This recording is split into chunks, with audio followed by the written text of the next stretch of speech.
चरखी दादरी से, जहां थाने के सामने गैंग वॉर हुआ। दो पक्षों के बीच गैंग वॉर में गोलियां चली, अंधाधुंध फायरिंग होती है जिसमें 6 लोगों को गोली लगी है।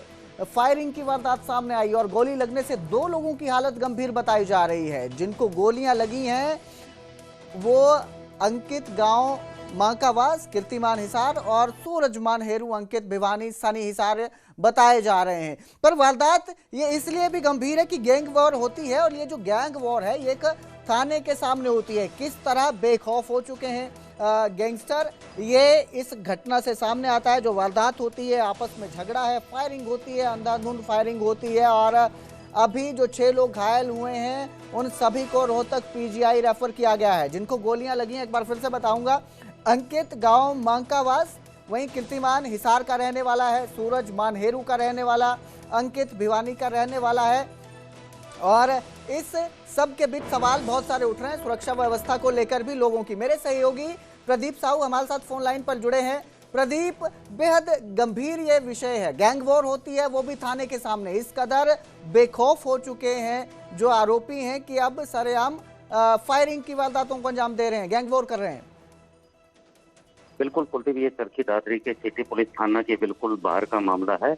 बिल्कुल सिटी थाना पुलिस के सामने आज ये गैंग वॉर हुई है। स्कॉर्पियो में सवार होकर जो कुछ युवक यहाँ से निकल रहे थे, इसी दौरान बाइक पर सवार होकर आए जो 2-3 युवक थे, उन्होंने सरेआम यहाँ पर गोलियां बरसाई, अंधाधुंध गोलियां। करीब 30 राउंड फायरिंग हुई है और पुलिस द्वारा अभी तक करीब 20 के करीब ये जो खाली कॉल हैं वो बरामद किए गए हैं। और जो इस गोलाबारी के दौरान में जक्सन गांव महेंद्रगढ़ है और जो ये है कीर्तिमान है ये हिसार का रहने वाला है, अंकित मानकावास, अंकित एक भिवानी का है और अमित है ये फतेहगढ़ का और सूरज है ये मानेरू का और इसके अलावा विजय और सन्नी है ये हिसार का रहने वाला है। प्रदीप, सवाल ये है कि ये जो लोग घायल हुए हैं ये कौन है? ये एक ही गैंग के सदस्य हैं या दोनों गैंगों के गैंग्स जो हैं उनके मेंबर हैं जो आपस में भिड़े थे? देखो, अभी प्राथमिक सूचना ये मिल रही है कि बाबा गैंग और प्रदीप कासनिया गैंग के बीच ये आपसी कोई रंजिश थी, उसी के चलते यहाँ पर गोलाबारी हुई है। हालांकि पुलिस का कहना है कि मामले की जांच की जा रही है। जी प्रदीप, क्या रंजिश निकल के सामने आई है? क्या पुराना मामला है जिसको लेकर दोनों गैंग जो है आपस में भिड़ते हैं इस तरह, और वो भी थाने के बिल्कुल नजदीक?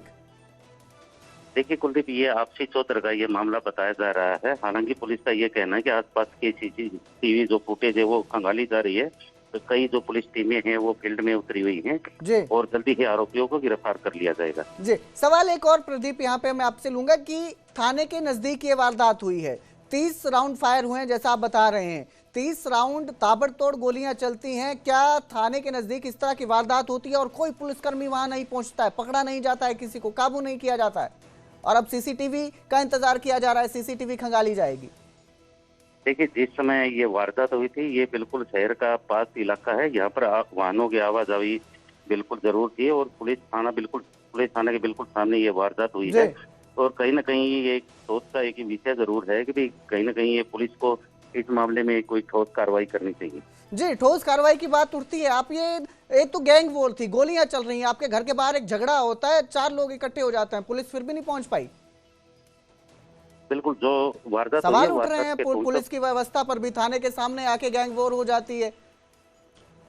बिल्कुल, पुलिस की जो व्यवस्था है उस पर सवाल जरूर उठ रहे हैं और जैसे ये फायरिंग हुई, ताबड़तोड़ जो फायरिंग हुई है उसके बाद में पुलिस मौके पर पहुंची है और फिलहाल जो घायल हैं सबको रोहतक पीजीआई रेफर किया गया है। जी बिल्कुल, बहुत बहुत शुक्रिया इस तमाम जानकारी के लिए प्रदीप। तो आपको तस्वीरें भी दिखाते हैं, जिसमें गैंग वॉर होती है, गैंगस्टर भागते नजर आ रहे हैं, हाथों में पिस्टल है उनके और भीड़ भाड़ वाला इलाका बताया जा रहा है। ये तस्वीरें आपकी स्क्रीन पर हैं, आप देखिए, ये गैंगस्टर है, हाथ में पिस्टल है, भाग रहा है, दौड़ता हुआ है, ये कैद हुआ है सीसीटीवी तस्वीरों में। एक और गैंगस्टर की तस्वीर आपको दिखाएंगे, वो भी हाथों में बंदूक लिए लहराता भागता नजर आया है।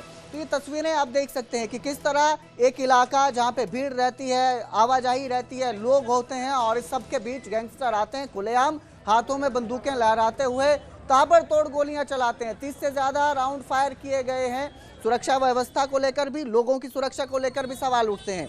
ये जो लोग घायल हुए हैं, 6 लोग घायल हुए हैं, फिलहाल तो ये गैंग के मेंबर बताए जा रहे हैं, लेकिन जिस तरह से ऐसे खुलेआम फायरिंग की जा रही है, इस तरह की वारदात को अंजाम दिया जा रहा है।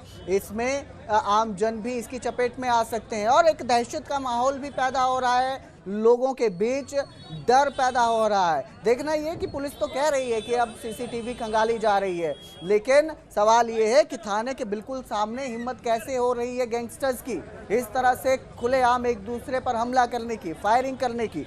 दो गैंग्स ये बताए जा रहे हैं जिनकी पुरानी रंजिश थी और ये पुरानी रंजिश बाहर निकालते हैं किसी सुनसान इलाके में नहीं, भीड़ भाड़ वाले इलाके में, बिल्कुल ठीक थाने के सामने।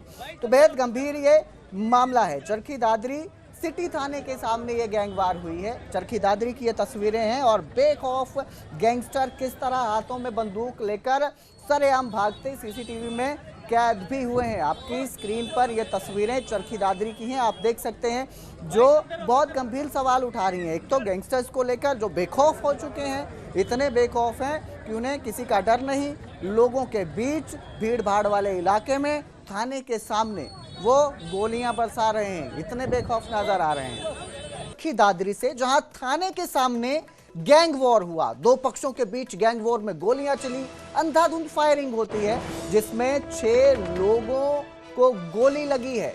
फायरिंग की वारदात सामने आई और गोली लगने से 2 लोगों की हालत गंभीर बताई जा रही है। जिनको गोलियां लगी हैं वो अंकित गांव माकावास, कीर्तिमान हिसार और सूरजमान हेरू अंकित भिवानी सनी हिसार बताए जा रहे हैं। पर वारदात ये इसलिए भी गंभीर है कि गैंग वॉर होती है और ये जो गैंग वॉर है ये एक थाने के सामने होती है। किस तरह बेखौफ हो चुके हैं गैंगस्टर, ये इस घटना से सामने आता है। जो वारदात होती है, आपस में झगड़ा है, फायरिंग होती है, अंधाधुंध फायरिंग होती है और अभी जो 6 लोग घायल हुए हैं उन सभी को रोहतक पीजीआई रेफर किया गया है। जिनको गोलियां लगी हैं एक बार फिर से बताऊंगा, अंकित गांव मांकावास, वहीं कीर्तिमान हिसार का रहने वाला है, सूरज मानहेरू का रहने वाला, अंकित भिवानी का रहने वाला है।